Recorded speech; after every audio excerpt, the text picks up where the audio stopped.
Yeah, I mean, I've struggled here the last couple of years. I haven't won a match in 3 years, so I don't know the reasons for that, but I was definitely a bit nervous at the beginning of the match, and he started very well. I hadn't seen him, I hadn't played against him, and I'd only seen him on YouTube from the night before, and he's just broke through onto the main tour, so it was a tough start for me, but after I went 4-5-1 down, I started playing better, and even though I lost the first set, I was still playing some good tennis at the end of it.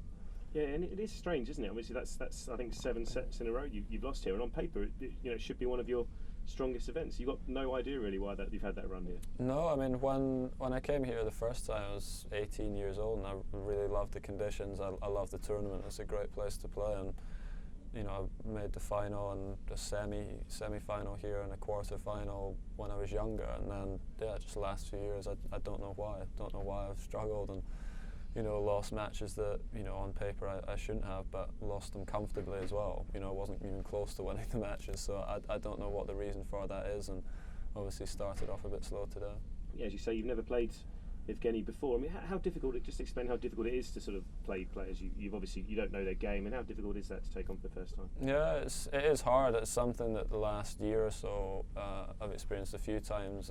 Because when I first came through onto the tour, I was playing against guys that I've been watching on the TV for the last 4 or 5 years, and then most of the guys that were coming through onto the tour I'd grown up with in juniors and whatnot, and now that I'm getting on a little bit, I haven't seen all of the guys that are breaking through now, and it is tough sometimes to get yourself into a rhythm because you don't know their patterns of play or the shots that they don't like, and it takes time.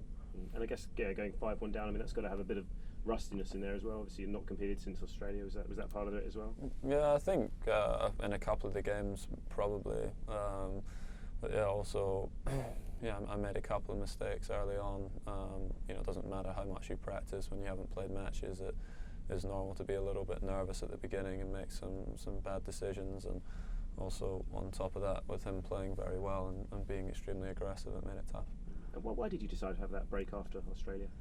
Well, one is I'd struggled here in the past, and I wanted to get here a bit earlier, and also, to make sure I could get another good training block in before the French Open. Really, I've never done it like this before. And last year, after Australia, I came over here to train in Miami, but then I went back to Dubai, and then from Dubai back over here. So it was a lot of travel, and just didn't fancy doing that this year, and tried to get some good training in.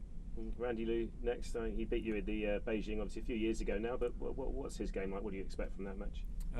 He's similar in a lot of ways to my opponent today, in that he makes a lot of good decisions on the court. He's very solid.